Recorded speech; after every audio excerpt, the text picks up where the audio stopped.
Feliz sábado a todos. Seja bem-vindo à Igreja Adventista Central de São Paulo. Que você possa se sentir muito bem aqui. Nós começaremos agora o nosso momento de louvor e adoração. E você está convidado a abrir a sua boca e deixar a gente ouvir um pouco da sua voz, para então louvarmos e engrandecermos o nome de Deus juntos. Você pode ficar em pé? Nós vamos declarar que é nas mãos dele que queremos entregar a nossa vida, pois lá estaremos seguros.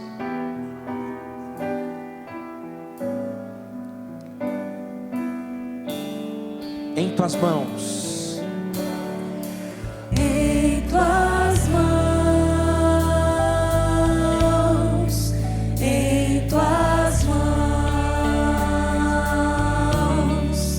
quero, ó Deus, me colocar em tuas mãos.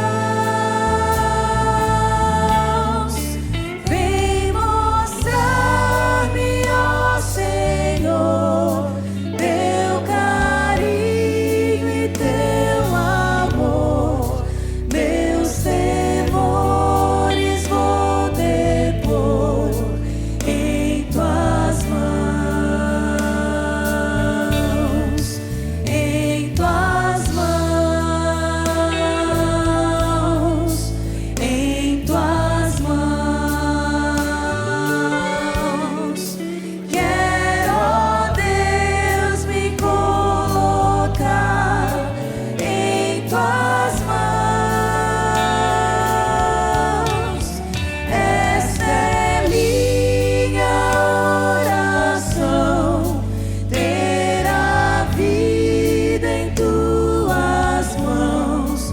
Toma, pois, meu coração em tuas mãos.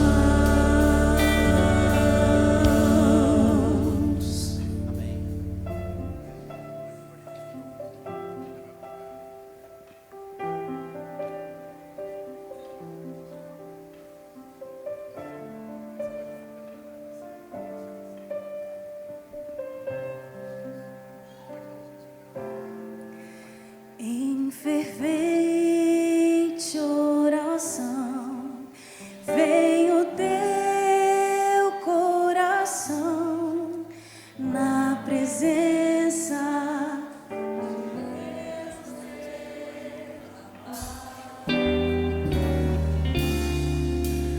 Mas só podes fruir o que estás a pedir quando tudo deixares no altar. Quando tudo perante o Senhor estiver e todo teu ser Ele controlar,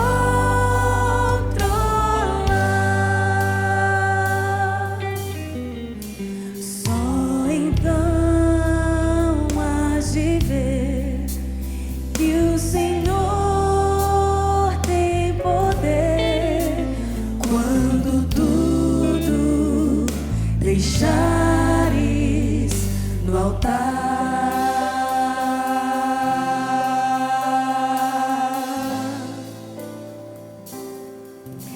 Eu queria desejar a vocês mais uma vez um feliz sábado. Vocês estão bem? Olha para o seu amigo do lado e fala: você está bem? Você está bem? Você está bem? A senhora está bem? Quantos aqui nasceram num berço religioso? Poucos, achei que tinha mais. Quantos aqui conheceram Jesus nos últimos 10 anos? Nos últimos 5? Nos últimos 2? Antes disso? Então, 10 mais, né? Ou nasceu ou faz muito tempo. Eu nasci num berço cristão, eu nasci adventista do sétimo dia. E eu costumo falar que para quem nasce ou para quem está há muitos anos num contexto religioso, muitas vezes a gente vai se perdendo ao longo do caminho com a novidade de vida, né? Um dos maiores motivos de um divórcio ou de rompimento de um relacionamento é quando ambos se acostumam tanto com a presença um do outro que já não tem mais. Cai no tédio, cai na monotonia, é normal, faz parte. Eu já sei que eu vou acordar com essa pessoa, então a gente perde aquele senso de uau, como é bom ter você, como é bom estar aqui. E uma das melhores maneiras de você retomar um relacionamento, quando ele está desgastado, é você se lembrar por que você está com aquela pessoa. Como foi o início, como que você se apaixonou, o que vocês faziam de bom, e retomar essas práticas. A minha oração nessa manhã e o que eu queria te convidar a fazer é voltar àquele amor que você tinha por Jesus quando você conheceu Ele. Eu nasci num berço adventista e eu vou dizer que eu não tive um primeiro amor quando eu conheci Jesus na minha infância. Eu fazia parte de práticas, para mim era normal cultuar, para mim era normal ter o pôr do sol, mas era só uma prática. Eu estava fazendo aquilo que os meus pais estavam me ensinando a fazer. E eu posso dizer que eu conheci Jesus nos últimos 5 anos, que eu realmente entendi o que era estar feliz e o que é ter plenitude de vida na presença de Deus. E uau! Eu olho para isso e percebo quanto tempo da minha vida eu perdi com a rotina, com a simples rotina de vir à igreja, de cantar. Muitas vezes a gente está aqui na frente e eu olho alguns olhinhos e eu percebo quão distante alguns estão. Mas hoje Jesus está te convidando para viver algo real com Ele. A igreja ela não existe para eu cumprir uma tabela. E na Bíblia, lá em Apocalipse 2, 4 a 5, diz assim: tenho, porém, contra você que abandonou o seu primeiro amor. Lembre-se de onde caiu, arrependa-se e pratique as obras que praticava no princípio. Ele está falando da igreja de Éfeso aqui, e eles eram muito corretos na doutrina, só que eles tinham perdido o calor do primeiro amor, aquele calor que às vezes você pode nem ter conhecido ainda, mas eu te convido. Tem uma música que diz assim: eu quero voltar ao primeiro amor, ao primeiro amor. Eu quero voltar a Deus. Cante isso mais uma vez. Eu quero voltar ao primeiro amor, ao primeiro amor. Eu quero voltar a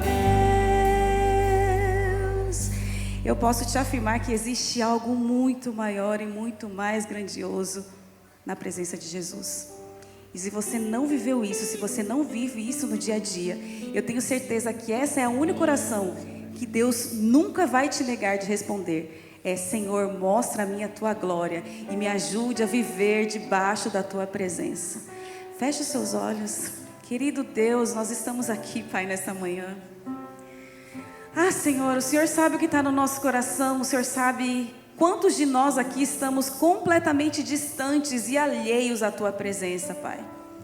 Deus, e nós estamos clamando nessa manhã por um despertar da tua glória na nossa vida. A gente não quer ser pessoas que vêm cumprir uma tabela, vêm cumprir uma agenda todos os sábados, todos os domingos, todas as quartas na igreja. Existe muito mais na tua presença, existe muito mais a se viver em ti. E nessa manhã eu queria te pedir para o Senhor chacoalhar essa igreja. Tire daqui toda a mornidão, tire daqui toda a indiferença. Senhor, e se tiver alguém aqui que ainda não viveu a alegria e a plenitude da tua presença, Senhor, traga o calor do Espírito Santo para os corações desse lugar. E que ao cantar aqui eles consigam transbordar de fé, transbordar de esperança, porque foi para isso que o Senhor nos chamou. E quando essa igreja aqui, Pai, estiver transbordando do teu calor e da tua glória, ela vai estar pronta para transbordar sobre ti aí fora. E as pessoas precisam tanto de ti, Jesus, precisam tanto de ti. Mas antes, faça a obra em nós, complete aquilo que o Senhor começou em nós. E nessa manhã a gente abre o nosso coração e a gente, por mais difícil que seja, a gente quer colocar tudo diante do teu altar. Porque enquanto sobrar alguma coisa na nossa mão, enquanto sobrar algum controle em nós, as coisas não vão fluir e o Senhor não vai conseguir se manifestar de forma plena em nós. Então, Pai, nós nos abrimos e nos entregamos e colocamos no teu altar tudo aquilo que nos impede de viver a tua glória. Ouça a nossa oração em nome de Jesus, em nome de Jesus. Amém, Pai. Amém. Quando tudo perante o Senhor estiver e todo teu ser Ele controlar,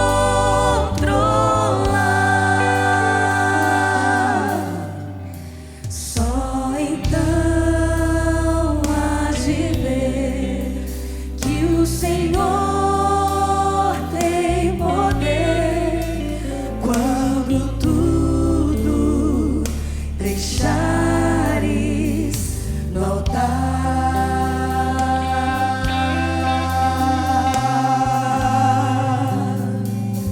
Amém?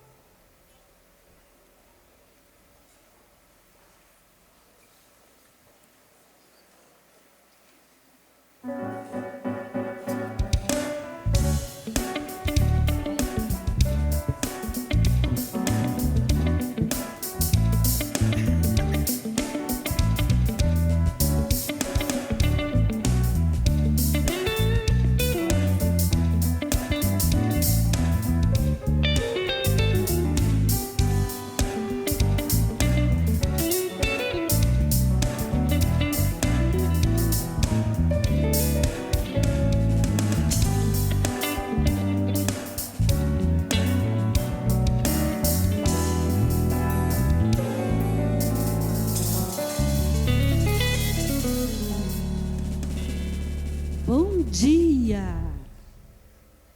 Você sabe que dia que nós estamos comemorando hoje? Dia 2? Também. Não. Dia 2, o que eu estou parecendo? Eu esqueci do óculos. Não. Hã? Avós, isso mesmo. Hoje é dia dos avós. E nós vamos contar hoje aqui a história de Samuel. Samuel adorava ir na casa da vovó e do vovô. Gostava muito, porque lá eles faziam muita coisa. O vovô ajudava, ensinava Samuel a cuidar das plantinhas. Dava adubo, colocava o adubo, sabe isso aqui? Que é para ajudar a alimentar as plantas. Regava, colocava. Aí o vovô Elias, que é o nome dele, falava assim, sabe, Samuel? A plantinha é como oração. Você planta, rega e espera ela crescer, como assim é a fé. Entendeu? E quando eles entravam em casa, molhou aqui. Depois eu tinha enxugo. Tinha aquele cheirinho de quê?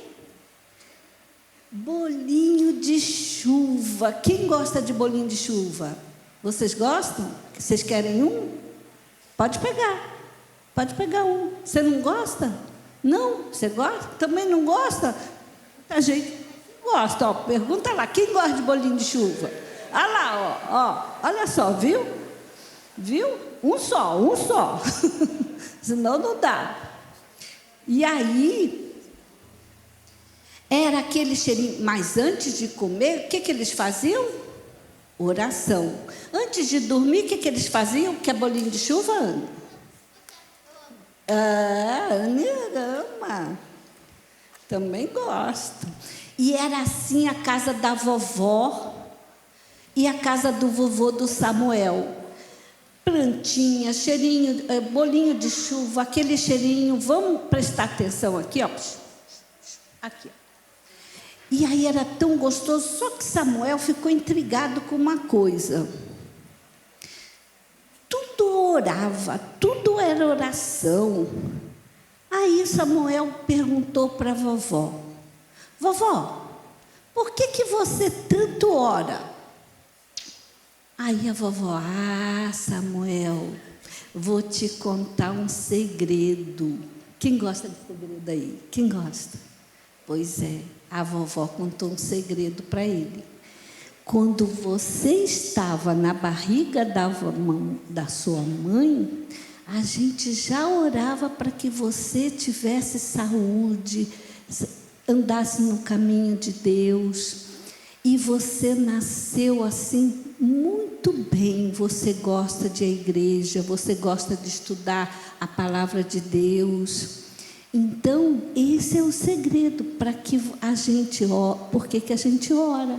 Para que tudo dê certo na vida. E mesmo que venham as coisas ruins, a gente sabe que vai estar com o Papai do Céu do nosso lado. Aí ele disse: e eu tenho mais um segredo. Vou te dar isso aqui, ó. Aí ele pegou o pacote. Nossa, um presente, vovó. É um presente. Ele abriu rapidinho. Olha, era o quê? Uma Bíblia. Uma Bíblia que a vovó deu para o Samuel. Quantos de vocês aqui têm uma Bíblia? Quem não tiver, fala comigo que eu vou arrumar uma. Tá bom? Isso. Por que vocês têm uma Bíblia? Para estudar a palavra de Deus e também ensinar as pessoas. Por isso que a vovó do Samuel deu a Bíblia para ele aprender e depois ensinar para as pessoas e para os filhos deles. Esse é o papel da vovó e do vovô. Orar para que a família continue sempre nos caminhos de Deus. Quantos de vocês aqui têm vovô e vovó? Oh, coisa todo mundo, muito bem, muito bem. Então vamos, e a gente pode fazer o que por eles? Só eles podem orar por nós? A gente tem que orar por eles também, né? Então vamos orar e agradecer a Papai do Céu pelos nossos vovós, vovô, papai e mamãe. Vamos? Querido Jesus, muito obrigado porque nos deste nossa família. Obrigado porque eles nos ensinam a andar nos seus caminhos. Te agradecemos em nome de Jesus. Amém. Muito bem, agora vocês podem ir pegar o desenho e ir para perto da mamãe e do papai. Quem não ganhou bolinho de chuva?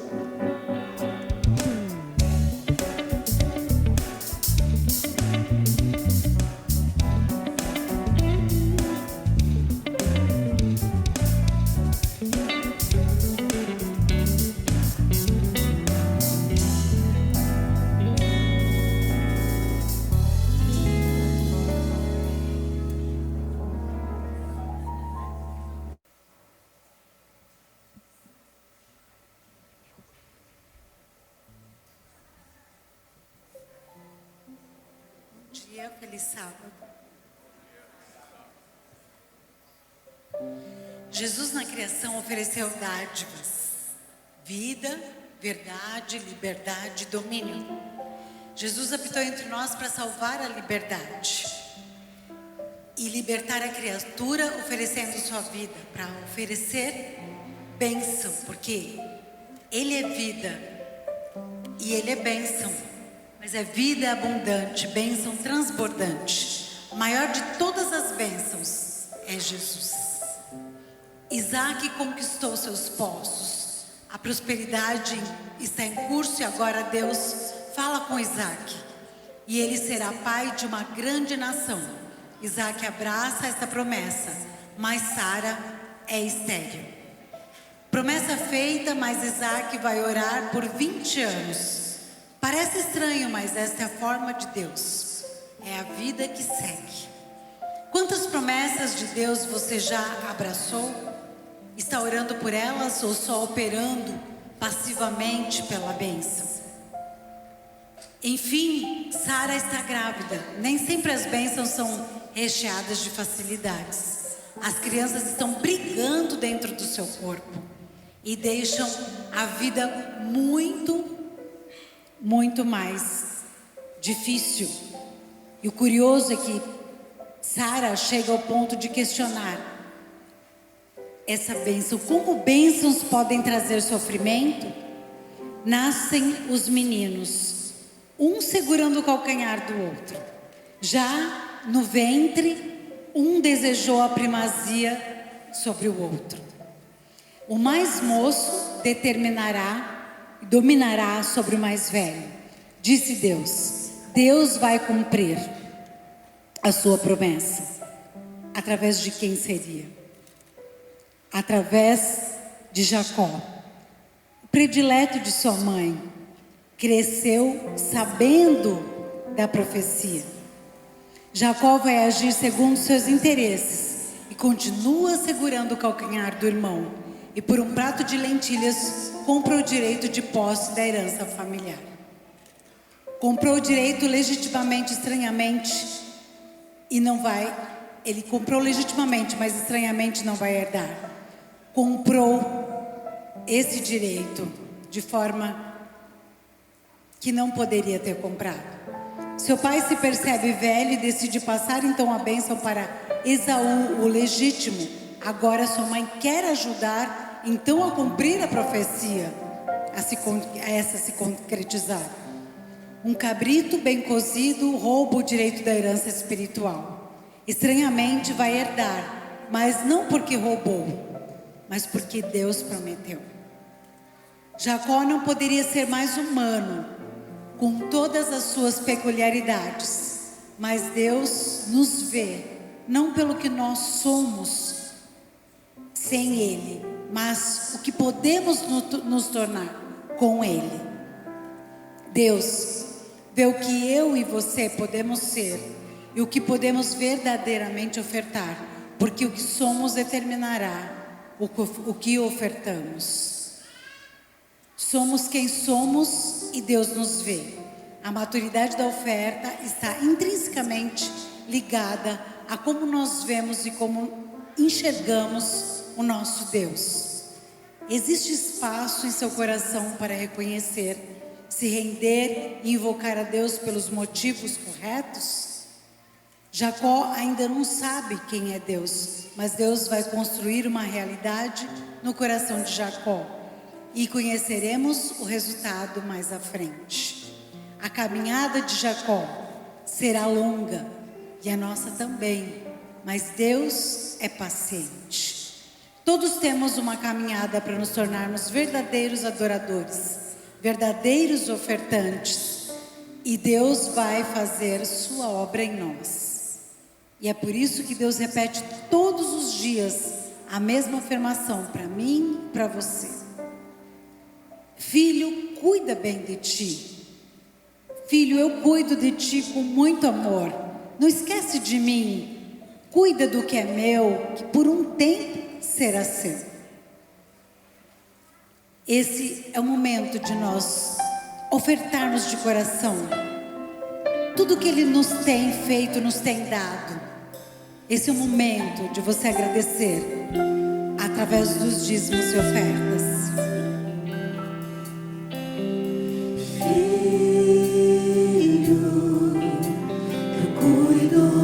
Ti com todo o meu amor, lembre de mim por onde quer que for, te guardo e te sustento, sou teu Deus.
deu.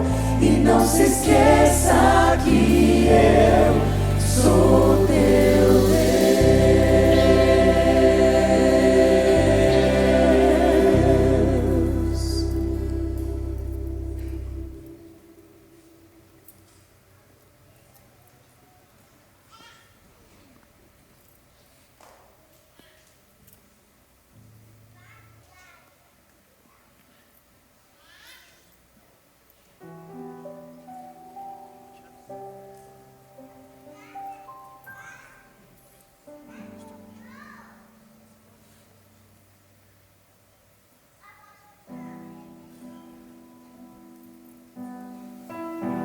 Não sou capaz, também não sou perfeito.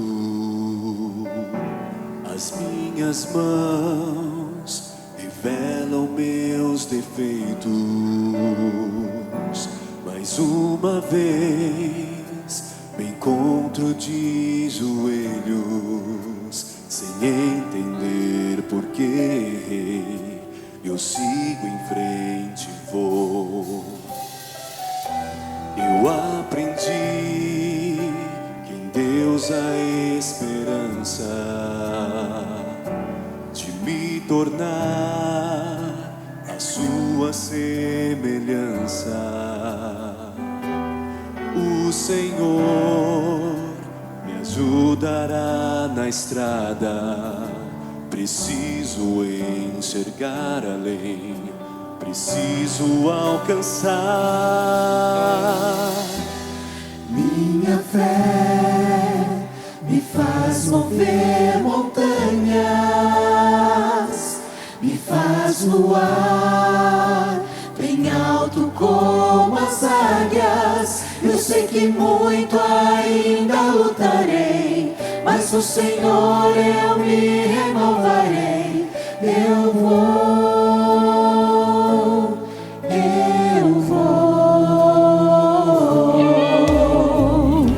Difícil é saber que estou distante e caminhar sem medo de ir adiante. O Senhor me ajudará na estrada. Eu posso enxergar além, eu posso alcançar.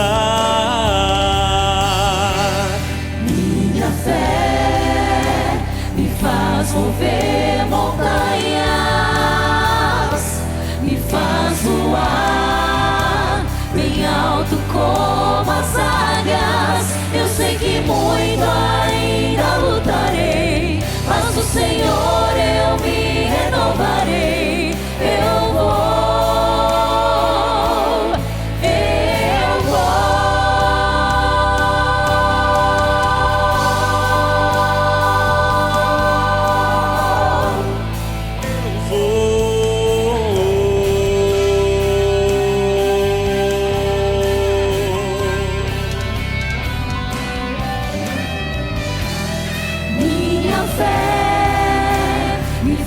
Mover montanhas,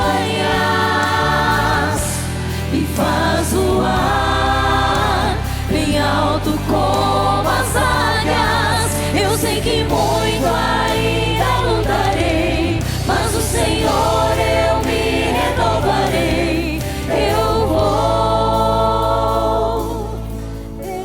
eu vou. Minha fé não faz mover montanha.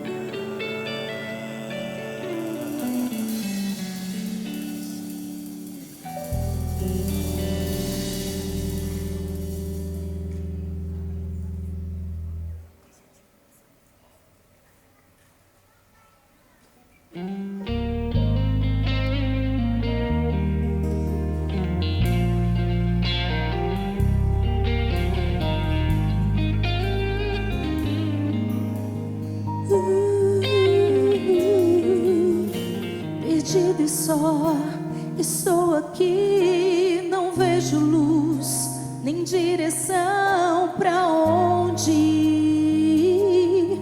Me perdi, olhando além, eu vejo ali no alto estar um bom lugar. Não sei subir, busca-me bem no alto deste monte. Tu estás, vem me encontrar nessas trevas e me leva daqui. Pois no alto da montanha eu encontro minha paz. No calor do teu abraço salvo estou. E no alto da montanha eu encontro o meu lar. No meu lar eu cheguei, enfim.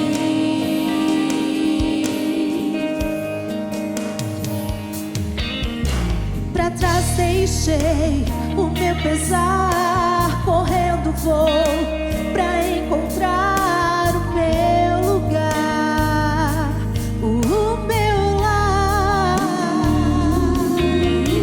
Não olharei pra quem eu fui, vivendo estou com meu Senhor e nele eu confiarei. Toda a escuridão que havia já não há. O meu Deus lutou por mim e me deu força outra vez. Pois no alto da montanha eu encontro minha paz. No calor do teu abraço salvo estou.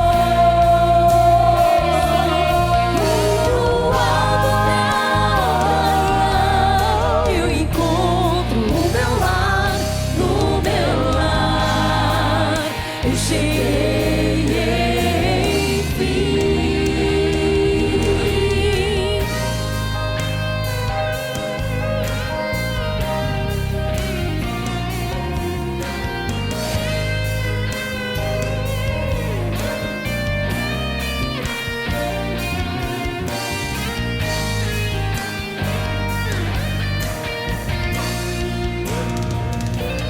Pois no alto da montanha eu encontro minha paz. No calor do teu abraço salvo estou. E no alto da montanha eu encontro o meu lar. No meu lar eu cheguei, enfim. No meu lar eu cheguei, enfim. No meu lar eu cheguei,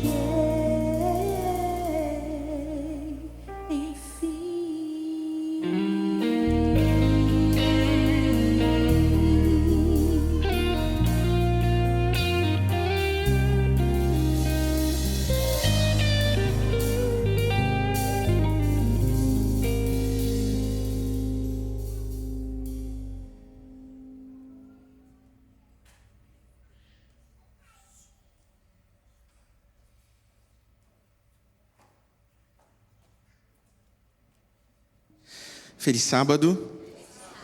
É bom estar de volta. Quero, antes de orarmos, hoje nós vamos encerrar o nosso mês da juventude. Eu quero agradecer aqui, registrando publicamente, a nossa liderança e também os nossos convidados que participaram com a gente aqui ao longo desse mês. Pastor Jorges, que é o nosso líder jovem na Associação Paulistana.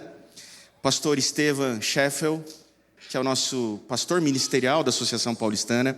E no sábado passado, o nosso bom amigo, o pastor Edmur, que é pastor aqui no campo também.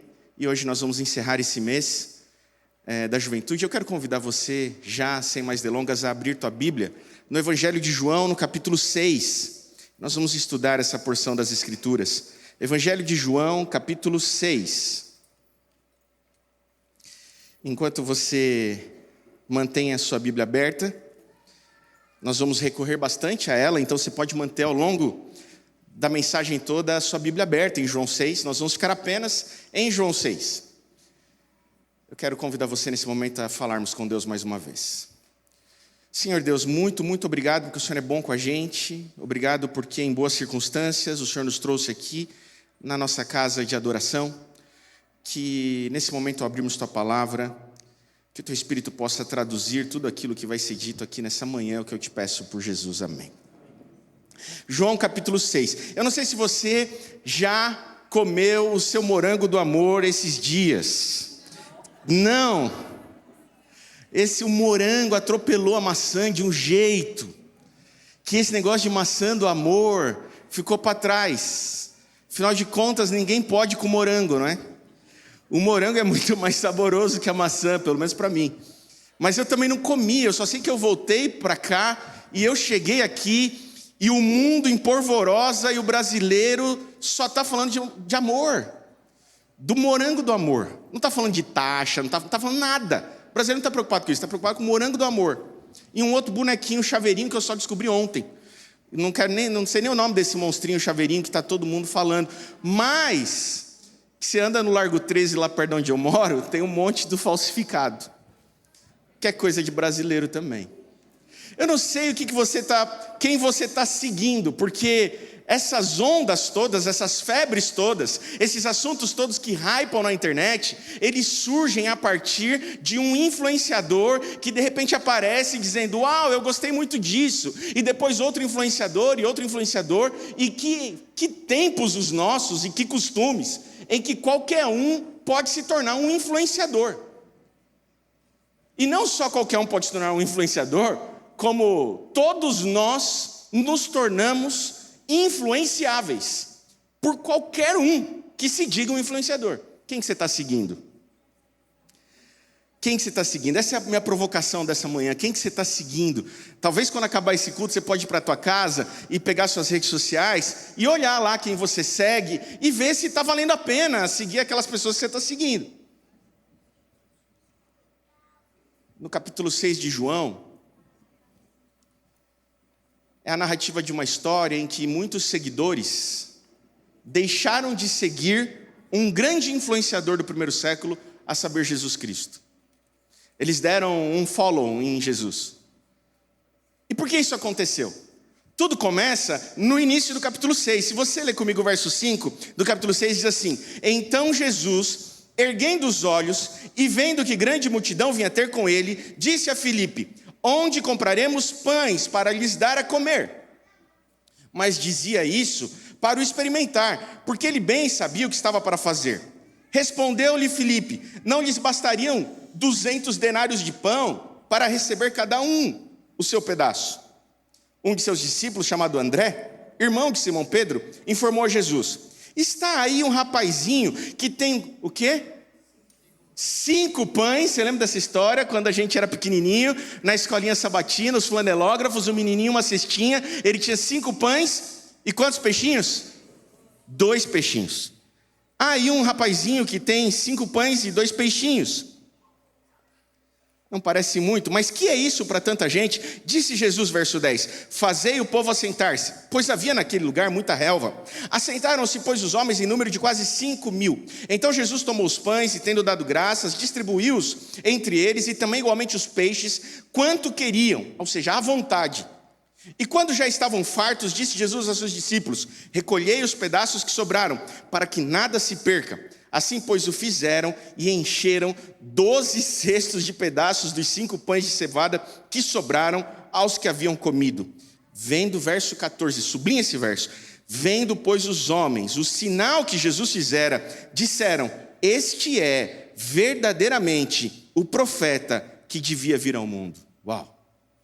É uma declaração messiânica. Aquelas pessoas, aquela multidão olha para Jesus e diz assim: este é o Messias.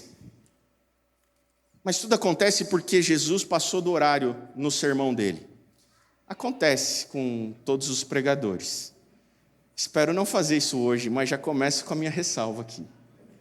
Jesus foi para a montanha e as pessoas seguiam Jesus. E Jesus não tinha apenas os 12 seguidores, os 12 discípulos. O texto bíblico diz que Jesus tinha 12 discípulos. Na realidade, Jesus tinha 3 discípulos mais próximos: Pedro, Tiago e João. Pedro, Tiago e João andavam com Jesus de forma íntima. Além desse núcleo de 3, havia junto desses 3 a soma de 12, que você conhece, os 12 discípulos de Jesus.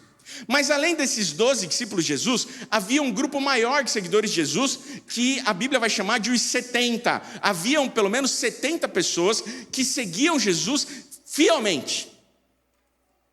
Mas por onde Jesus passava, não eram só as 70 pessoas que seguiam ele. Diz que conforme Jesus ia pregando, uma multidão ia se unindo àqueles que seguiam Jesus.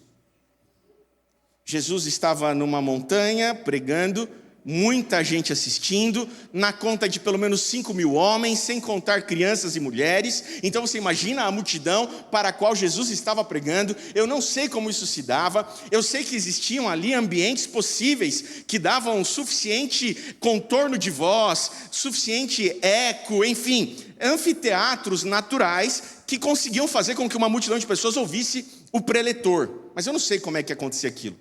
Eu só sei que Jesus passou muito do horário. O timer de Jesus ficou no negativo ali na tela, sabe, que nem o meu está ali? E daqui a pouco ele ficou negativo e Jesus continuou. Jesus não parou. E posso dizer uma coisa, diferente de você que naturalmente vai se cansar de me ouvir, acho que nenhum de nós se cansaria de ficar ouvindo Jesus, não é? Imagina um sermão de Jesus. Imagina você sentado ouvindo Jesus, você esquece de tudo, você esquece do almoço, você esquece. E o tempo foi passando e Jesus foi deixando acontecer. Só que chegou uma hora que já estava demais. Então Jesus olhou e falou assim: esse povo está com fome. E Jesus estava preocupado com a fome. Então ele vira para Filipe, que era um dos seus discípulos, e diz assim: resolve o problema. Eles estão com fome, vai comprar pão.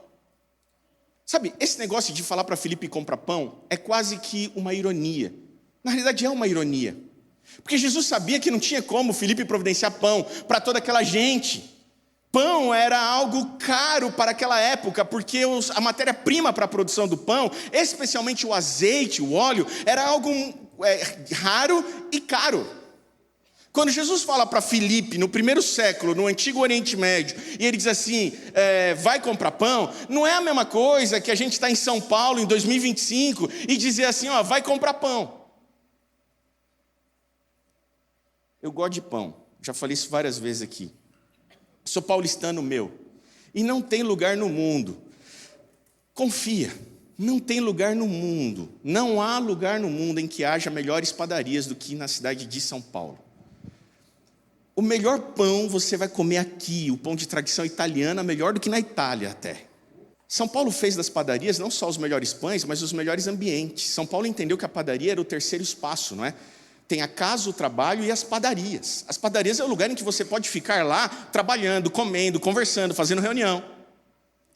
São Paulo tem uma coisa que você também não vai encontrar em lugar nenhum do mundo, inclusive naquelas cidades que dizem que são as cidades que não dormem. Você não vai encontrar em Nova York o que você encontra em São Paulo, que é padaria aberta 24 horas para todo lado. Para todo lado, você está aqui quantas vezes com a liderança dessa igreja, a gente estende a reunião, ela vai longe, e aí a gente procura onde tem um lugar para a gente terminar essa reunião, porque já passou da meia-noite. A Bela Paulista ali é 24 horas, a Galeria dos Pães é 24 horas, perto da minha casa tem umas 3 24 onde eu morava antes, umas 3 24 horas. Quem nunca esteve na Galeria dos Pães no meio da madrugada? Se eu levantar de madrugada e quiser comer pão, e já aconteceu, eu vou encontrar pão. A Galeria dos Pães não tem nem porta, porque ela nunca fechou. Na pandemia foi um problemão, porque no lockdown ela não tinha como fechar, porque ela não tem porta. Vai lá, visita na rua, Estados Unidos, você vai ver, não tem porta. Comprar pão em São Paulo é muito fácil, mas comprar pão para 5.000 homens no primeiro século, no Antigo Oriente, é muito complicado. Isso que Jesus está falando é quase impossível. Só que o Filipe entendeu a responsabilidade e percebeu que era seu dever encontrar um meio. E aqui a gente tem a primeira lição dessa história. A primeira lição dessa história. Jesus se preocupa com as necessidades mais básicas do ser humano. Para Cristo Jesus, o faminto importa. Aqui está a primeira lição dessa história. É necessário. O Evangelho de Cristo Jesus nos convoca a dirimir a miséria com misericórdia. A dirimir a miséria com misericórdia. Essa é a convocação do Evangelho. O Evangelho de Cristo Jesus nos convoca a dirimir a miséria com misericórdia. Há miséria em nosso meio, então é nossa responsabilidade dirimir a miséria dos miseráveis. Há fome, então eu alimento. Quando há famintos, eu não digo assim, Jesus vai voltar e quando ele voltar vai acabar a fome. Não, porque esperar Jesus voltar de barriga cheia é fácil. Agora esperar Jesus voltar de barriga vazia, meu irmão. Quem tem fome precisa do Jesus real agora, não do Jesus do porvir. Um evangelho que só anuncia a sua solução para quando Jesus voltar é um evangelho manco e insuficiente. O evangelho está tão preocupado com o agora quanto com o porvir. Há fome, há pequenos cristos para alimentar o faminto. Jesus estava preocupado com isso. Sabe, tem uma frase que li em algum momento da minha vida e eu não vou saber referenciar, mas ela marcou meu coração. Eu já usei ela algumas vezes. Quando falta pão na minha mesa, eu tenho um problema econômico. Mas quando falta pão na mesa do meu vizinho, aí então eu tenho um problema espiritual. Porque não é possível que falte pão na mesa do meu vizinho e eu não faça nada.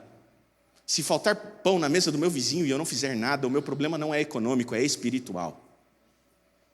Há nos evangelhos uma tensão que nós na teologia chamamos de já agora, mas não ainda. Qual que é a tensão do já agora, mas não ainda? É a tensão do reino de Deus. Os evangelhos nos dizem que Cristo Jesus aqui na terra inaugurou o seu reino. Ou seja, o reino de Deus já está entre nós. E nós que nos chamamos cristãos, nós que nascemos de novo da água do Espírito, nós que somos seguidores do Jesus Cristo, nós já podemos viver como que se o reino estivesse aqui e agora.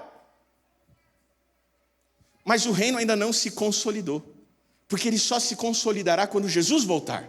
Mas essa é uma tensão. Um evangelho que apresente apenas o porvir, o evangelho que pregue apenas que a solução das misérias da humanidade só se solucionarão quando Jesus voltar, é um evangelho manco. A pregação da breve volta de Jesus, que ignora o agora, é insuficiente. É comum você ver, o mundo está indo de mal a pior. O meio ambiente, as mazelas, a desigualdade. Mas é assim mesmo, pastor, vai piorar até Jesus voltar. Isso só resolve quando Jesus voltar. Desculpa, meu irmão. Seu evangelho é manco e insuficiente. Mas o texto continua, diz que Filipe foi tentar resolver o problema da fome dos que tinham fome. E de repente ele passa por ali e ele chama o André. E o André começa a tentar encontrar um jeito. E de repente ele encontra um menininho que tinha 5 pães e 2 peixinhos. Eu fico imaginando aquele menininho.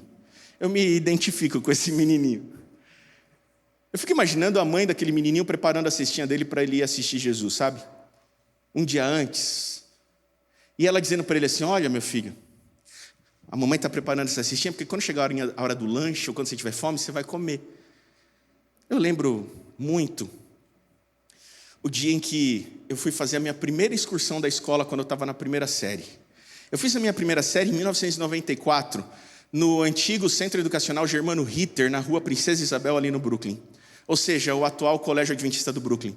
Eu estudei lá a minha primeira série. E a minha primeira série foi meu primeiro ano escolar para mim. Eu não fiz prezinho, eu não fiz nada disso. Eu entrei direto na primeira série e foi meu primeiro ano escolar. E eu lembro muito bem que a minha professora, a professora Irene, e eu contava essa história numa semana de oração que fiz ano passado no IASP, aqui em Hortolândia, e quando eu pregava contava essa história no sermão, ao término do sermão eu descobri que a professora Irene frequentava lá e veio tirar foto, a coisa mais incrível para uma criança não, né? Para um adulto é lembrar da sua infância e da sua professora da primeira série. E eu lembro que ela marcou o colégio marcou uma dessas excursões para esses centros, assim, civis. Eu não lembro se era para visitar o exército, se era para visitar algum lugar, era cultural. Não era um passeio de brincadeira, não era para ir para um parque, era um passeio cultural. E eu me lembro que um dia antes minha mãe foi preparar minha lancheira para a viagem, para passeio. E minha mãe pegou e ela comprou um negócio que é de Jesus. Um negócio chamado Bisnaguinha. Carboidrato, farinha branca, tudo aquilo que você demoniza.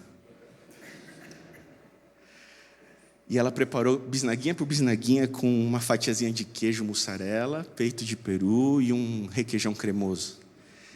E ela embrulhou bisnaguinha por bisnaguinha individualmente num papel alumínio. E no dia anterior ela guardou num lugarzinho na geladeira, para ficar meio geladinho assim.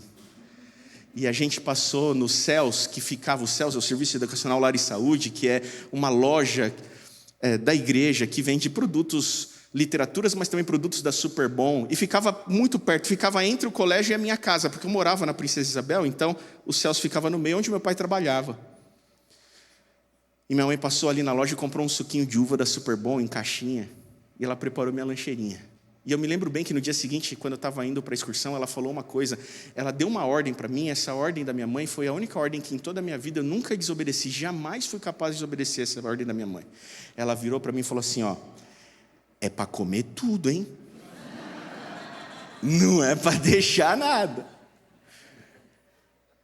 E eu fui com aquela lancheirinha, porque na hora que eu tivesse fome, estava pronta a minha lancheirinha. Agora eu fico pensando aquele menininho, a mãe dele preparando as coisas para ele para o dia seguinte, porque ele ia ter com Jesus e ele ia ter fome. E ela preparou aquele cestinho com os pães, 5 pães e 2 peixinhos. E ela deve ter virado para o menininho falando assim, ó, quando tiver fome, meu filho, é para comer tudo, hein? Só que aquela mãe tinha ensinado para o menino uma outra coisa, que a minha mãe também ensinou para mim, e que eu sei que a sua também ensinou para você. Ela deve ter falado assim, se o coleguinha do lado estiver com fome, o que é para você fazer? É para dividir o que você tem. E aquele menininho estava pronto para dividir o que tinha. Sabe, quando o André passou, ele viu ali, e eu devo ficar imaginando como o André deve ter pensado, gente, voltou para Jesus, mas tem um menininho que tem 5 pães e 2 peixinhos, mas não vai dar para todo mundo. E Jesus falou assim, pode trazer. E o menininho, ele ali com a cestinha dele, e agora chega o André e fala assim, olha, o Jesus falou que quer dividir o seu cestinho com essa multidão. E isso é muito triste, assim. Porque assim, é que nem você pedir, tem coisas que você não pode pedir. Yakult, por exemplo, você não divide Yakult. Você não pode, hein? Não está certo, é errado, é pecado você virar para alguém e falar assim, posso tomar um gole do seu Yakult? Acaba. Agora imagina aquele menininho com uma cestinha, e agora Jesus falando assim, eu quero dividir com todo mundo. Mas o texto diz que o menininho dividiu. E aqui está a segunda grande lição dessa história. Deus está disposto a multiplicar tudo aquilo que você estiver disposto a compartilhar. Vou repetir. Deus está disposto a multiplicar tudo aquilo que você estiver disposto a compartilhar. E deixa eu dizer uma coisa para você, não é que Ele está disposto a multiplicar na tua vida ou para você, não foi para o menininho que Ele multiplicou, para o menininho não faltou, mas o pouco que o menininho decidiu compartilhar foi suficiente para que nas mãos de Jesus se multiplicasse para os interesses do reino.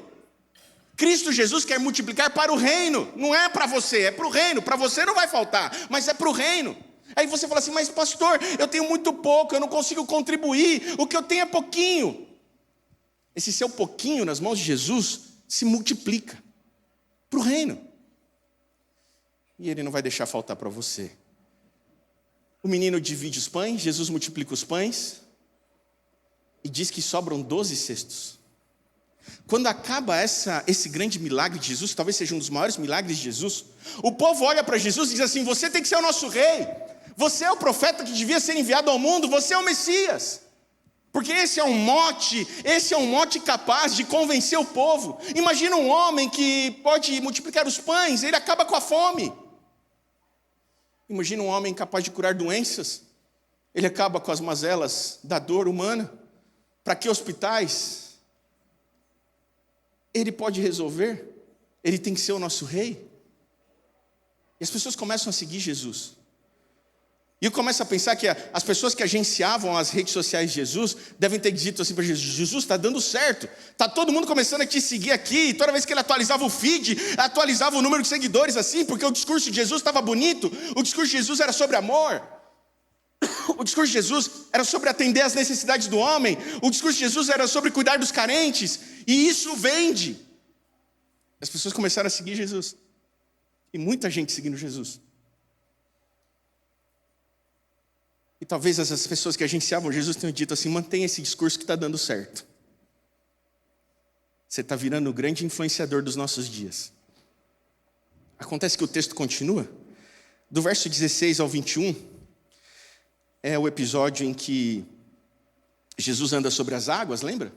E por que ele faz isso? Porque ele se demora a sair, ele dispensa os discípulos, depois desse milagre, ele dispensa os discípulos, e ele se retira, porque ele quer ficar sozinho. E no meio da madrugada ele vai encontrar os discípulos andando sobre as águas. Mas ele quer se isolar, ele não quer ver ninguém, e isso acontece. Olha o verso 22. No dia seguinte, a multidão que ficara do outro lado do mar, notou que ali não havia senão um pequeno barco, e que Jesus não embarcara nele com seus discípulos, tendo estes partido. Entretanto, outros barquinhos chegaram de Tiberíades, perto do lugar onde comeram pão, tendo o Senhor dado graças. Quando, pois, viu a multidão que Jesus não estava ali, nem os seus discípulos, tomaram os barcos e partiram para Cafarnaum à sua procura. Até aqui. O 25. E tendo-o encontrado no outro lado do mar, lhe perguntaram: mestre, quando chegaste aqui? Por que eles não encontraram Jesus? Porque aqui as coisas começam a mudar de cenário. Jesus realiza um milagre, mas ele se retira. Jesus está cansado, ele não quer mais ver gente, e isso acontece com todo mundo, especialmente com figuras públicas. Imagina o tanto de gente que procurava Jesus para resolver seus problemas, imagina o tanto de gente que procurava Jesus para reclamar, imagina o tanto de pessoas que procuravam Jesus insatisfeitas, imagina o tanto de pessoas que procuravam Jesus para discordar do que ele estava falando, imagina, era muito difícil. Então chegou uma hora que ele realizou um milagre e falou assim: eu não quero ver ninguém, não me procurem, eu vou me retirar, eu vou me isolar, não mandem mensagem, não vou desligar o WhatsApp. Eu não quero ver nem os discípulos. Isso acontece com Jesus. Só que o povo quer ver Jesus de novo. E por que o povo quer ver Jesus de novo? Porque o povo quer mais pão, o povo quer mais milagre. Eles gostaram disso. E então eles vão atrás de Jesus, eles perseguem Jesus. Mas não porque eles querem Jesus, eles perseguem Jesus porque eles querem um milagre. E aqui as coisas começam a mudar de cenário. E aqui vem a pergunta para mim e para você. O que você está fazendo aqui hoje de manhã? Talvez eu esteja falando com gente aqui que veio atrás do milagre.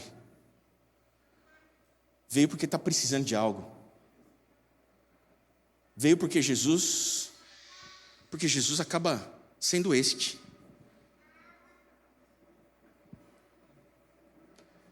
Mas deixa eu dizer uma coisa para você. A gente não tem que procurar o milagre, a gente tem que procurar o Deus dos milagres. Porque tem gente que quer o milagre, mas não quer o Deus dos milagres. Porque tem gente que gosta desse Jesus milagreiro, mas não gosta do Jesus real. A estes eu chamo de o fã-clube do amor. Sabe o fã-clube do amor? Essa galera que é fã de Jesus. São fãs de Jesus. O discurso de Jesus é legal, o discurso de Jesus é popular. O discurso de Jesus, ele atende as minhas questões com as mazelas da humanidade. Esse Jesus eu gosto, esse Jesus eu sigo, esse Jesus eu compartilho, esse Jesus eu posto o texto dele no Instagram. Esse Jesus é legal. O Jesus que resolve minha vida, que cura minhas doenças, o Jesus que paga minha conta, o Jesus que me enriquece, o Jesus que dá pão para quem tem fome. Esse Jesus eu sigo, eu gosto. Esse é o fã-clube de Jesus. Mas tem um problema com o fã-clube de Jesus. O problema com o fã-clube de Jesus, o problema com o fã-clube do amor, é que no primeiro chamado à obediência que Jesus faz, eles deixam de seguir Jesus. Eles abandonam Jesus. Eles não querem mais Jesus. E é isso que começa a acontecer aqui, ó. Verso 26. Eles vão em busca do pão. Mas no verso 26 Jesus responde: respondeu-lhes Jesus: em verdade vos digo, vós me procurais, não porque vistes sinais, mas porque comestes os pães e vos fartastes. Trabalhai não pela comida que perece, mas pela que subsiste para a vida eterna, a qual o Filho dos homens vos dará, porque Deus o Pai o confirmou com o seu selo. Eles vão atrás do pão, mas agora eles encontram um Jesus diferente, com um discurso diferente, e eles olham para Jesus e Jesus falando: sabe por que vocês vieram aqui? Porque vocês querem milagre. Se vocês vieram aqui só atrás do milagre, pode ir embora, não precisa voltar. Porque vocês só voltaram porque vocês querem mais pão. Mas deixa eu falar uma coisa para vocês, eu sou o pão que desceu do céu. Esse pão que você come agora, você volta a ter sede amanhã. Mas se você comer da minha carne e beber do meu sangue, ou seja, se você participar dos meus sacrifícios, se você se tornar meu discípulo, se você me seguir, aí então você vai ter saciedade eterna. E aí eu pergunto de novo, você veio aqui em busca de Jesus ou em busca do milagre mais uma vez? Quando Jesus fala isso, aqueles seguidores que eram o fã-clube de Jesus, tinham gostado daquele Jesus que multiplicou o pão, que alimentou o faminto, que resolveu as mazelas da humanidade no aqui e no agora. Eles começam a achar ruim de Jesus e começam a discutir com Jesus. Olha a continuação do texto. Verso 28. Dirigiram-se, pois, a ele, perguntando: que faremos para realizar as obras de Deus? Respondeu-lhe Jesus: a obra de Deus é esta, que creiais naquele que por ele foi enviado. Então lhes disseram eles: que sinal fazes para que o vejamos e creiamos em ti? Quais são os teus feitos? Nossos pais comeram maná no deserto, como está escrito: Deus deu-lhes a comer pão do céu. E aqui a discussão começa a ficar mais interessante, e aqui é que eu te digo que a Bíblia e os evangelhos são muito mais legais, é muito mais legal que Netflix. Porque o que vai acontecer aqui é uma treta, literalmente. É uma discussão, e Jesus entra nessa discussão. E essa discussão vai até longe. Vai tão longe que você pode preparar pipoca, porque vai longe. Essa discussão aqui, ela é bem assim, familiar para a gente. Aqueles homens viram para Jesus e disseram assim: você está dizendo que você é o Filho de Deus? Mas você não consegue nem dar pão para a gente de novo, você deu só uma vez. O nosso pai Moisés, este é maior do que você, porque ele lá no deserto deu pão para a gente todos os dias caía o maná do céu. Moisés é maior do que Jesus. Você sabe o que eles estão dizendo aqui para Jesus? Moisés é maior do que Jesus. Mas Jesus continua, ele responde. Replicou-lhe Jesus, verso 32, em verdade vos digo, não foi Moisés quem vos deu o pão do céu, o verdadeiro pão do céu é meu Pai quem vos dá, porque o pão de Deus é o que desce do céu e dá vida ao mundo. E aqui Jesus remonta a Deuteronômio 8, verso 3, você lembra o que está escrito em Deuteronômio 8, verso 3? Nem só de pão viverá o homem, mas de toda o quê? De todo o quê? De toda logos, de todo verbo, de toda a palavra que sai da boca de Deus. E o que é a palavra, senão Cristo Jesus? O que Jesus está dizendo é: nem só de pão viverá o homem, mas da minha presença na tua vida. Sou eu o mantenedor, o sustentador. É a mim que vocês têm que buscar e não aos milagres que eu faço.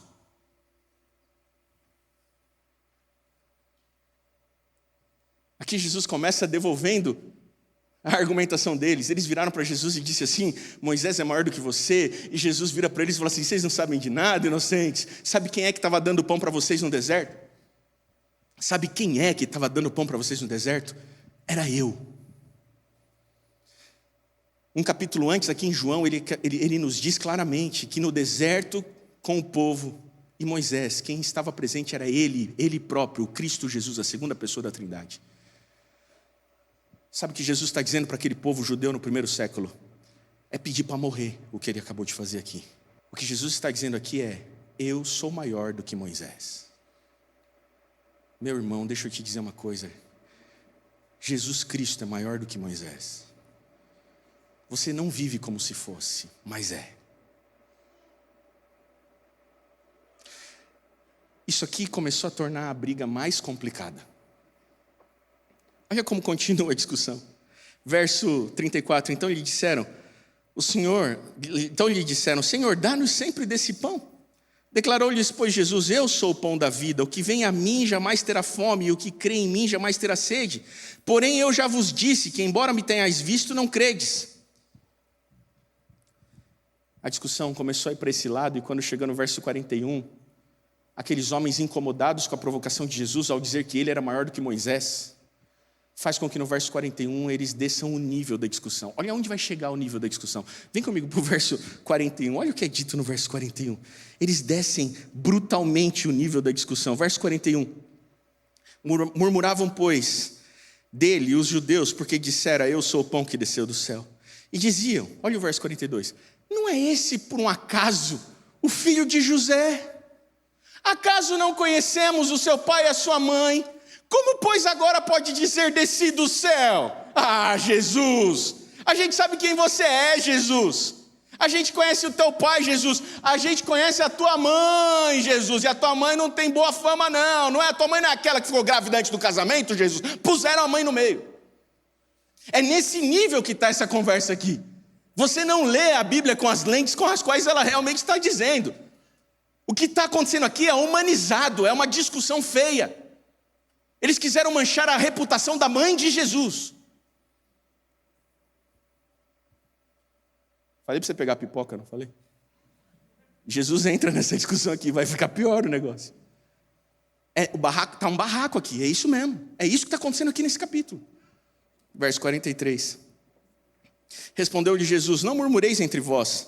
Ninguém pode vir a mim se o Pai que me enviou não o trouxer, e eu o ressuscitarei no último dia. Está escrito nos profetas, e serão todos ensinados por Deus. Portanto, todo aquele que da parte do Pai tem ouvido e aprendido, esse vem a mim. Não que alguém tenha visto o Pai, salvo aquele que vem de Deus, esse o tem visto. Em verdade vos digo, quem crê em mim tem a vida eterna. Eu sou o pão da vida. E agora vem o verso 49, quando Jesus responde à provocação. Vocês colocaram a mãe no meio? Pois é, agora eu vou falar do Pai de vocês. Deixa eu aproveitar e dizer assim, verso 49. Vossos pais comeram o maná no deserto e morreram.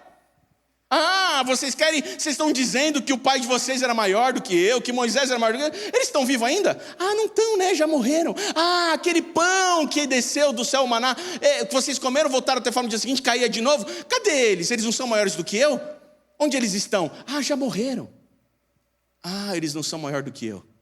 Porque o que eu tenho para dar para vocês, quem comer viverá eternamente. O texto continua. Eu sou o pão vivo que desceu do céu. Se alguém dele comer, viverá eternamente. E o pão que eu darei pela vida do mundo é a minha carne. Verso 52. Disputavam, pois, os judeus entre si, dizendo: como pode esse dar-nos a comer a carne, a sua própria carne? Respondeu Jesus: em verdade vos digo, se não comerdes a carne do Filho do Homem e não beberdes o seu sangue, não tendes vida em vós mesmos. Quem comer a minha carne e beber o meu sangue tem a vida eterna, e eu ressuscitarei no último dia. Pois a minha carne é verdadeira comida e o meu sangue é verdadeira bebida. Quem comer a minha carne e beber o meu sangue permanece em mim e eu nele. Assim como o Pai que vive me enviou, igualmente eu vivo pelo Pai, também quem de mim se alimenta, por mim viverá. Esse é o pão que desceu do céu, em nada semelhante àquele que os vossos pais comeram e contudo morreram. Quem comer esse pão viverá eternamente. Essas coisas disse Jesus quando ensinava na sinagoga de Cafarnaum, verso 59. Depois de dizer que ele era maior do que Moisés, e dizer que só tinha vida eterna aquele que participasse do seu sacrifício, é claro que Jesus não estava dizendo de algo literal. E aqui surge uma acusação contra Jesus. Quem é esse homem para dizer para comer a carne e beber o sangue? Ele não sabe que essas palavras são impróprias. A acusação feita a Jesus era a acusação de que, mesmo que fosse alegórica a aplicação de Jesus, mesmo que Jesus estivesse dizendo sobre beber o sangue e comer a carne de forma alegórica, ainda assim essas palavras, elas não eram dignas de serem ditas do púlpito. Porque Jesus estava na sinagoga.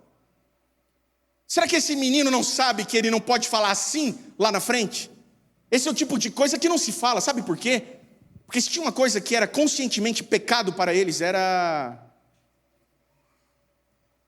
tocar no sangue. E agora Jesus está dizendo do púlpito: quem não comer a minha carne e beber o meu sangue, isso era impróprio. Um rabino sabia que não podia usar esses termos no púlpito. Era assim que julgavam Jesus. Mas o texto continua. Porque aqui o que Jesus está fazendo é invertendo a lógica. Sabe? Jesus explica o que ele quer dizer sobre comer a sua carne e beber o seu sangue. No verso 56 é dito assim, olha: quem comer a minha carne e beber o meu sangue permanece em mim e eu nele.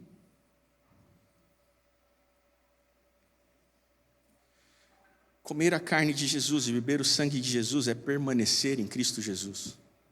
Quando Jesus está dizendo assim, vocês têm que comer a minha carne e beber o meu sangue, ele está dizendo assim, vocês têm que que viver por mim, vocês têm que participar do meu sacrifício. O que Jesus está fazendo aqui é convocando as pessoas para uma vida de verdadeiro discipulado. Uma vida de obediência. E quando Jesus começa a colocar na mesa as cartas da obediência, do discipulado real, do sacrifício, da mudança de vida, aí, aquele fã-clube do amor que gostava do Jesus, sabe o Jesus Barney? Eu te amo, você me ama, somos uma família feliz, sabe? O fã-clube desse Jesus do amor, quando se deparou com as cartas na mesa do discipulado real e da obediência, eles falaram, não, esse Jesus eu não quero. Esse Jesus eu não concordo. Eu vou ter que mudar minha vida, conformar minha vida e seguir esse homem, participar dos seus sacrifícios? É isso? Não. Esse eu não quero. Essa é a diferença entre os fãs de Jesus e os verdadeiros discípulos de Jesus. Os fãs de Jesus gostam do seu discurso, seguem Jesus como fãs, mas os discípulos, eles não estão preocupados com os milagres, eles não seguem Jesus porque alimenta a multidão, eles estão dispostos a participar dos sacrifícios de Jesus. Quando chega no verso 60, olha o que é dito. Muitos dos discípulos, tendo ouvido tais palavras, disseram, duro é esse discurso, quem o pode ouvir? Esse discurso é duro. O discurso do chamado ao discipulado real, o discurso do chamado ao sacrifício, o discurso do chamado à obediência, o discurso do chamado à mudança de vida é um discurso duro. E nós não gostamos de ouvir. Nós gostamos do Jesus que alimenta o faminto, mas nós não gostamos do Jesus que convoca a mudança de vida. E deixa eu te dizer uma coisa. Assim como um evangelho que só apresenta o porvir como solução e ignora o agora, é um evangelho manco e insuficiente. O evangelho que diz que todas as coisas vão se resolver quando Jesus voltar, mas não alimenta o faminto agora, não cuida agora, não está preocupado com agora, não preserva o meio ambiente agora. Esse evangelho é manco e insuficiente. Assim também, aquele evangelho que só se preocupa com agora, mas esquece de confrontar o pecado. Aquele evangelho que só se preocupa em alimentar o faminto, mas não convoca a obediência. Aquele evangelho que diz que está preocupado com aqui e agora, em fazer o bem, mas não chama ao discipulado real e à participação no sacrifício de Cristo Jesus, é insuficiente. Um evangelho que não aponta para o céu é insuficiente. Precisa ter mudança de vida. Precisa ter discipulado real. Um evangelho que só prega cuidar dos necessitados aqui agora não nos faz nem um pouco melhores do que uma ONG ou uma associação de benemerentes. Nós somos muito mais do que isso. Nós estamos preocupados com a vida eterna. Você entende isso? Mas esse discurso é duro. O verso 61. Mas Jesus, sabendo por si mesmo que eles murmuravam a respeito de suas palavras, interpelou-os. Isso vos escandaliza?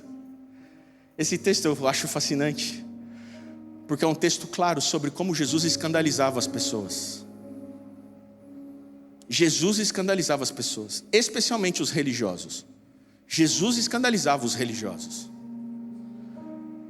E ele continua, olha. Que será, pois, se virdes o Filho do Homem subir para o lugar onde primeiro estava? Vocês estão zombando de mim, perguntando quem é meu pai e quem é minha mãe, para eu dizer que eu desci do céu? Se vocês não acreditam que eu desci do céu, o que vai ser então de vocês quando vocês virem eu subir? Eu quero até ver como é que vocês vão ficar quando vocês virem eu subir para o céu de volta. É isso que Jesus está fazendo, está ironizando. É gostoso ler a Bíblia, não é? Verso 63, o Espírito é o que vivifica, a carne para nada aproveita, as palavras que eu vos tenho dito são Espírito e são vida. Contudo, há descrentes entre vós, pois Jesus sabia desde o princípio quais eram os que não criam e quem o havia de trair. E prosseguiu, por causa disso é que vos tenho dito, ninguém poderá vir a mim, senão pelo Pai. Se pelo Pai não lhe for concedido. Bom, aqui Jesus já tinha sido cancelado na internet, sabe? Aqui Jesus já estava perdendo todos os seguidores. O fã-clube do amor já tinha ido embora aqui. E aí chega o verso 66, a gente vai encerrar aqui. E o verso 66 é um apelo para mim e para você nessa manhã. E esse apelo de Jesus é duro também, porque ele é um apelo inverso. Olha o que ele diz no verso 66. À vista disso, muitos dos seus discípulos o abandonaram e já não andavam mais com ele.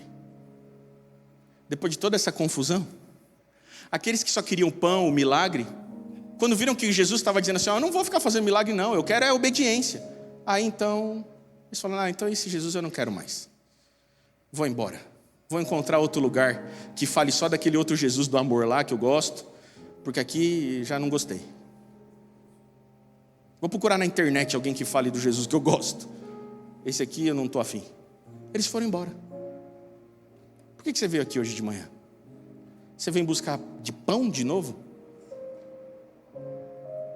Você vem em busca do milagre ou do Deus dos milagres? O apelo de Jesus é o verso 67.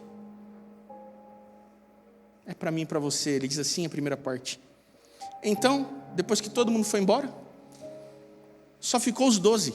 Então perguntou Jesus aos 12, porque todo mundo já tinha ido embora. E aí ele pergunta a mesma coisa para mim hoje. E ele pergunta a mesma coisa para você hoje. Então perguntou Jesus aos 12, porventura, não quereis também vós outros retirar-vos? Uau! Esse é o apelo de Jesus. Sabe qual é o apelo de Jesus para mim e para você? É o seguinte, gente, todo mundo já foi embora. O que vocês estão fazendo aqui? Vocês não querem ir embora também? Essa é a deixa, vocês podem ir embora. Não precisa voltar sábado que vem, não. Se vocês só estão vindo em busca do milagre, não querem discipulado real, não querem mudança de vida, não querem participar do sacrifício de Cristo Jesus, não querem obediência, pode ir embora. Essa é a deixa, todo mundo já foi.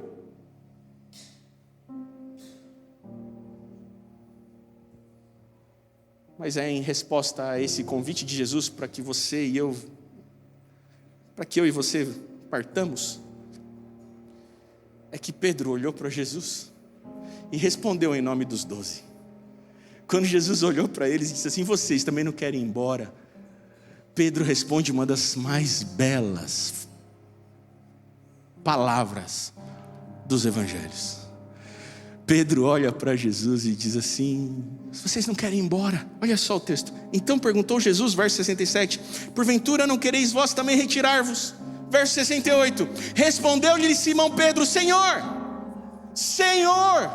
para onde iremos, Senhor? Se só Tu tens as palavras da vida eterna, Senhor. Eu não vou para lugar nenhum, Senhor. Eu não tenho para onde ir, porque eu já busquei vida em todos os lugares, Senhor, e eu não encontrei vida em lugar nenhum, mas eu encontrei vida nas Tuas palavras. Eu não tenho para onde ir, eu não vou sair daqui, eu vou Te seguir, eu vou participar dos Seus sacrifícios, eu vou viver uma vida de discipulado real, eu vou ter a minha vida transformada. Eu não vou embora, porque eu não tenho para onde ir, porque não há vida em outro lugar que não em Cristo Jesus. Isso é poderoso. Isso é poderoso, meu irmão. Onde você tem buscado vida, meu irmão? Deixa eu dizer uma coisa para você, não há vida em outro lugar, só há vida em Cristo Jesus.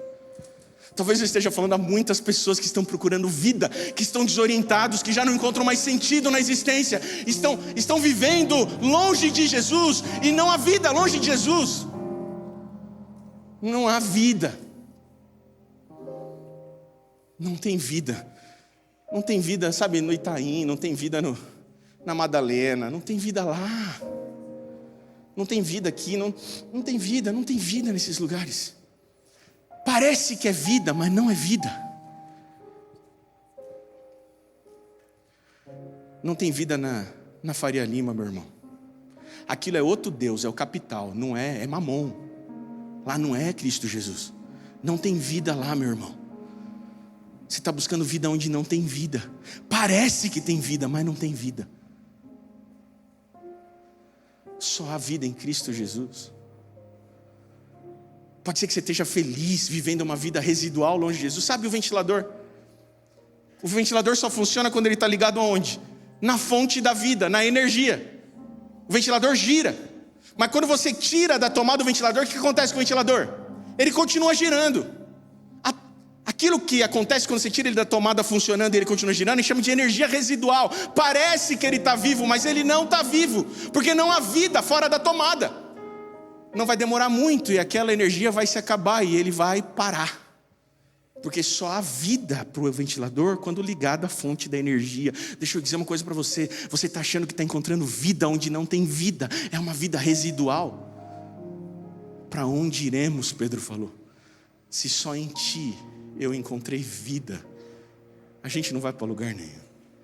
Nessa manhã, o desejo do meu coração é que, em resposta ao convite de Cristo Jesus nessa manhã, ao Ele dizer para mim e para você assim: vocês não querem ir embora também?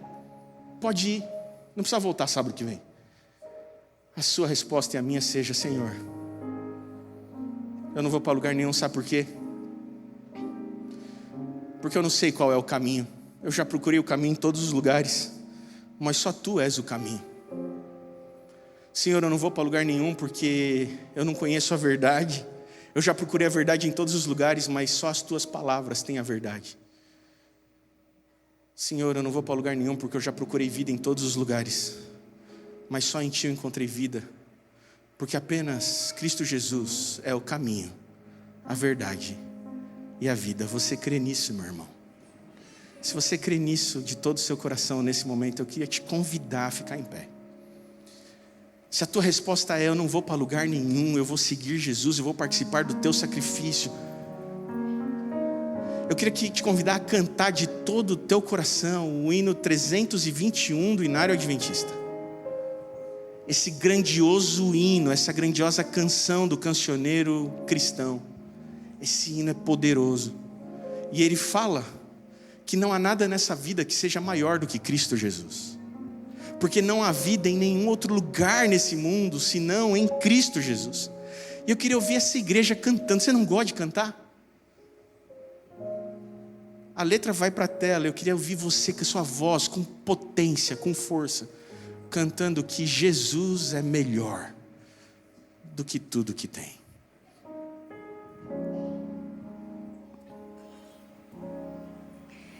Jesus é melhor, sim, que ouro e bens. Jesus é melhor do que tudo que tens.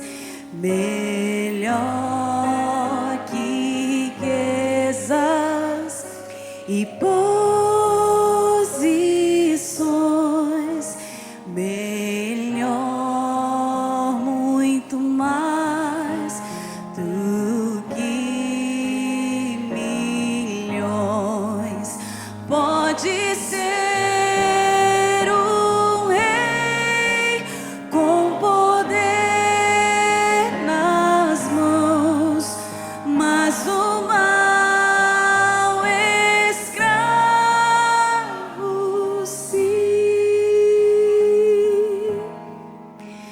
1000 vezes prefiro o meu Jesus e servi-lo até o fim. Jesus é melhor que qualquer valor, amigo leal no prazer e na dor, melhor do que tudo Ele é pra mim,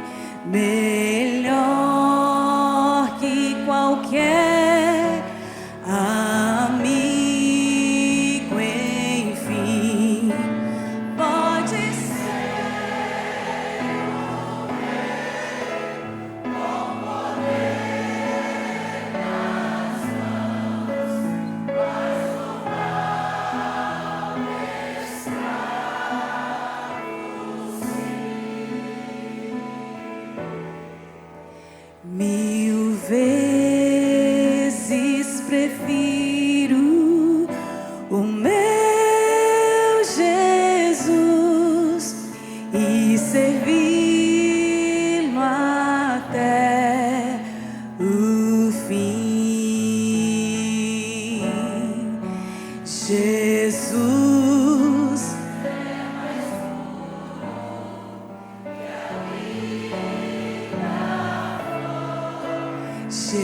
Jesus é o sol da justiça e do amor.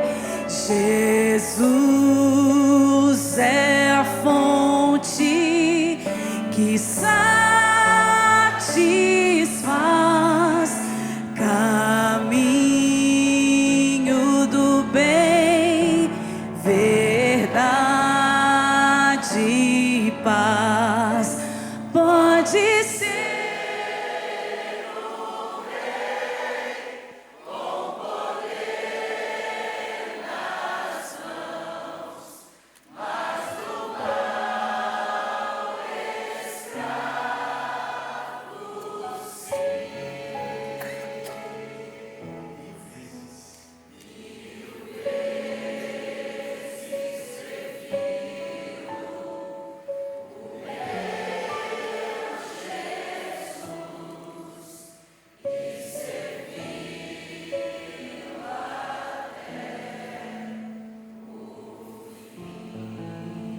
Senhor Jesus, o Senhor ouviu a nossa canção, o Senhor ouviu o nosso louvor e essa é a nossa resposta. A gente não vai para lugar nenhum.